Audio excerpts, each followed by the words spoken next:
इस रिकॉर्डिंग में बात करेंगे गैस सिलेंडर पे सब्सिडी के बारे में। अभी कुछ दिन पहले हमने देखा कि मोदी साहब ने क्या किया कि जितनी सब्सिडी थी उसको अकाउंट से लिंक कर दिया। हम सब बड़े खुश हो गए और ये तर्क दिया गया कि काला बाजारी बंद हो जाएगी और जितना भी पैसा होगा डायरेक्ट बेनिफिट ट्रांसफ़र आपके अकाउंट में आ जाएगा। बहुत खुशी की बात थी और अच्छा लगा कि सब्सिडी डायरेक्ट अकाउंट में आएगी तो सीधी बात है काला बाजारी बंद हो जाएगी। बड़ा अच्छा लगा। लेकिन बाद में ये लूपहोल समझ में आया कि ऐसा क्यों किया। मतलब ठीक है सब्सिडी तो बैंक अकाउंट में आएगी, पर ऐसा हुआ क्या? तो देखिए हुआ क्या, सब्सिडी आती कैसे है। आपके गैस सिलेंडर की कीमत मान लीजिए 600 रुपये, ठीक है।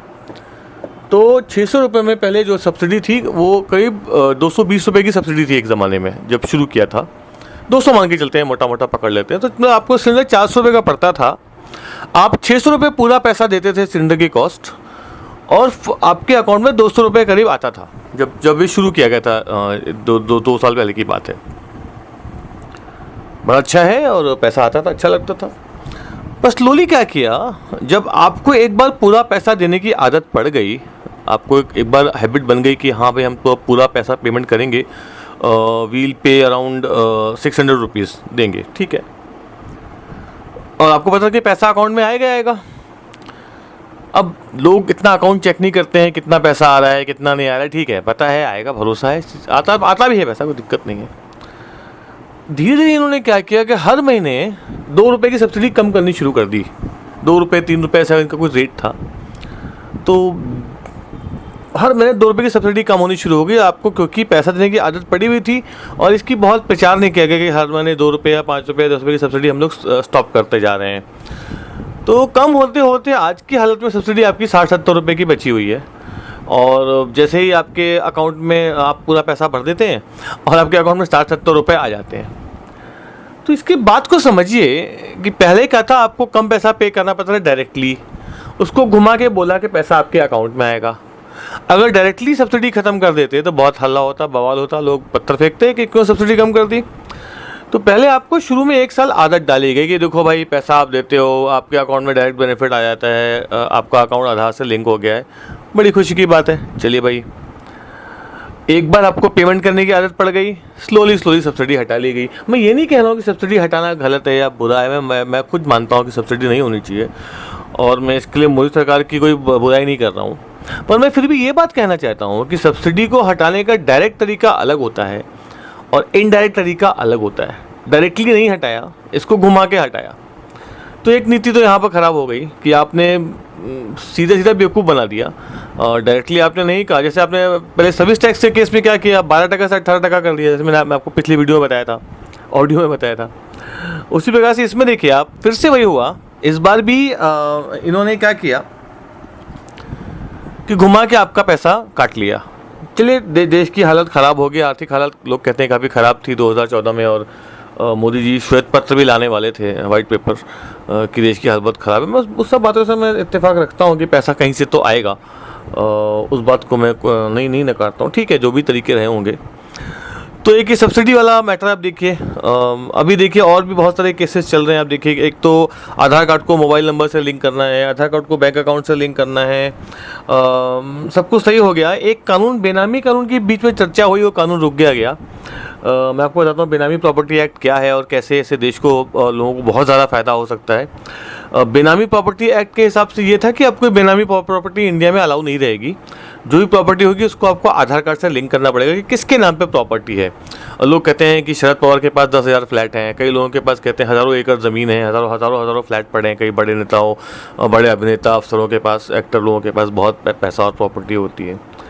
अगर बेनामी कानून आज आ जाए, आज की डेट में अगर एक सिर्फ अध्यादेश पास कर दिया जाए, देखिए उसके लिए संसद की ज़रूरत नहीं है। लोग बोलते हैं संविधान में परिवर्तन करना पड़ेगा, ये काफ़ी बड़ी भूल है। संविधान सिर्फ एक मोटी कानूनों की लिस्ट होती है कि भाई देश ऐसे चलेगा, सुप्रीम कोर्ट को भंग नहीं किया जा सकता, देश के बेसिक संविधान में परिवर्तन नहीं लाया जा सकता।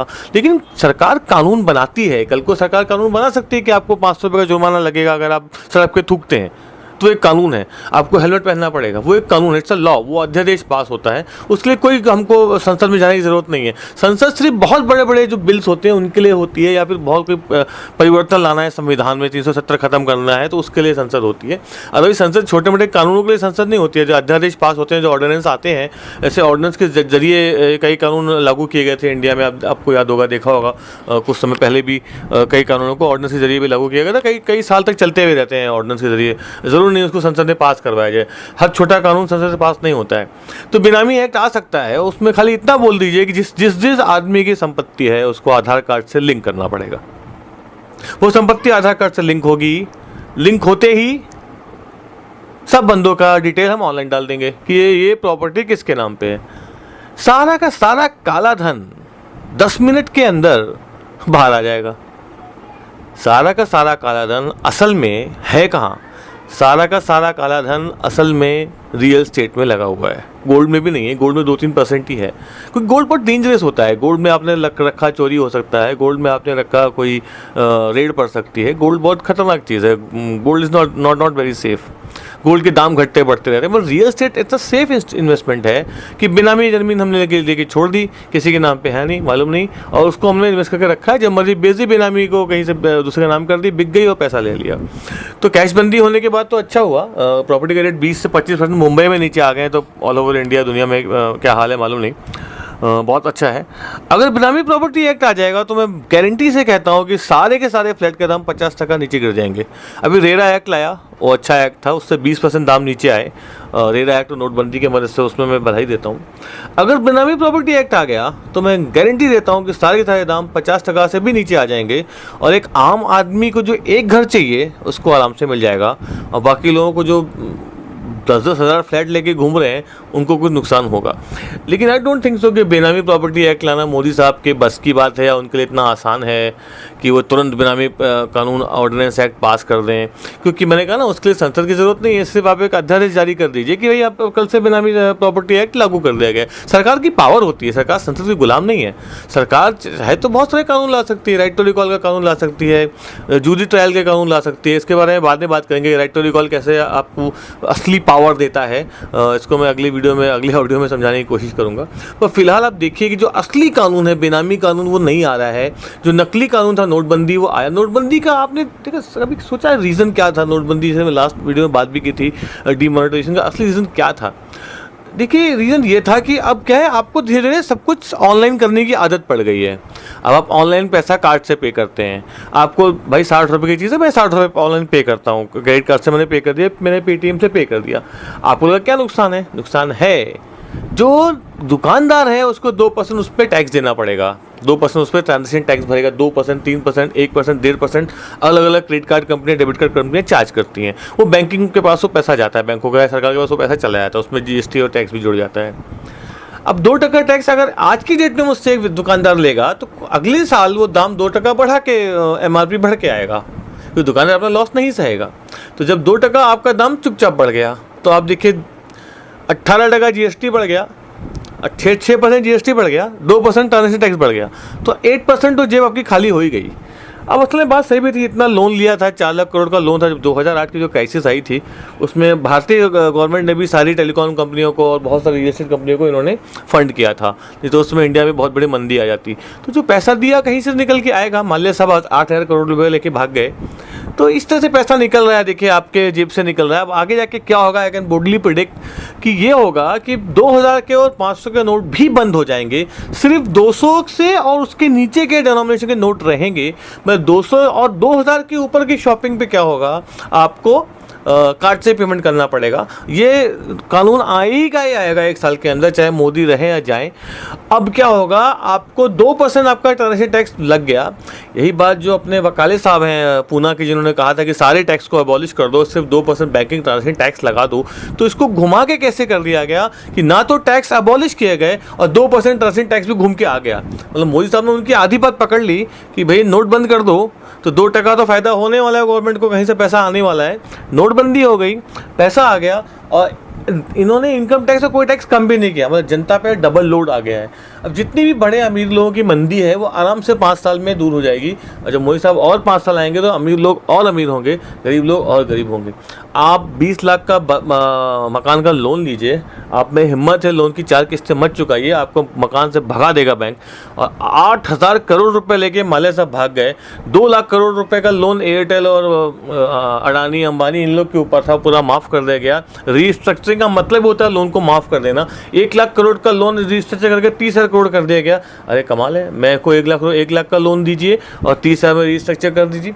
देखिए अमेरिका में भी ऐसे हुआ था, जब वहाँ पर मंदी आई थी 2008 में, तो क्या किया, लोगों ने लोन लिए थे जो सब प्राइम लोग थे जो पेमेंट नहीं कर पाए थे, तो बैंकों का लोन सरकार ने माफ़ कर दिया। कितना उल्टा काम किया। जिन लोगों ने लोन लिया था अगर उनका लोन माफ़ कर देते तो उन्हें मकान भी मिल जाता और उनके पास लोन भी माफ़ हो जाता। इन्होंने उल्टा किया, इन्होंने बैंकों का लोन माफ़ कर दिया, बैंकों का लोन भी माफ़ हो गया और बैंकों को प्रॉपर्टी की कब्ज़ा भी मिल गया, तो उनके पास प्रॉपर्टी भी आ गई और लोन भी माफ़ हो गया। तो इसको बोलते हैं socialisation of losses and privatisation of profits. जो फ़ायदा है वो प्राइवेट लोगों को पहुंचा दो, जो लॉस हो जनता में बांट दो। अब जब मंदी आ रही है तो सबको 8-9% का एक्स्ट्रा टैक्स हमको भरना पड़ रहा है, और जब तेज़ी आएगी तो फिर सब ऊपर जाएगा। अब आने वाले वक्त में शेयर मार्केट बहुत तेज़ी से उड़ेगा, क्योंकि रियल एस्टेट में पैसा कोई लगाने वाला है नहीं। अब अगले 10 साल रियल एस्टेट के लिए बहुत ही ख़राब है। आप यहाँ से दाम बढ़ना छोड़िए, ये दाम भी रह जाए तो बहुत बड़ी बात है। मुंबई में 20-20, 25% रेट अंधेरी वगैरह में गिर गए हैं, और अगर इंटरनली जाए तो 35% रेट गिर चुके हैं। रियल एस्टेट की हालत अंदर से बहुत ही ख़राब चल रही है, क्योंकि कोई पैसा लगा नहीं रहा है। पैसा क्यों लगाए। तो ये बूम और बस की साइकिल चलती रहेगी। आज के लिए इतना ही, बाकी अगले वीडियो में और राज खोलूँगा। Thank you, bye friends.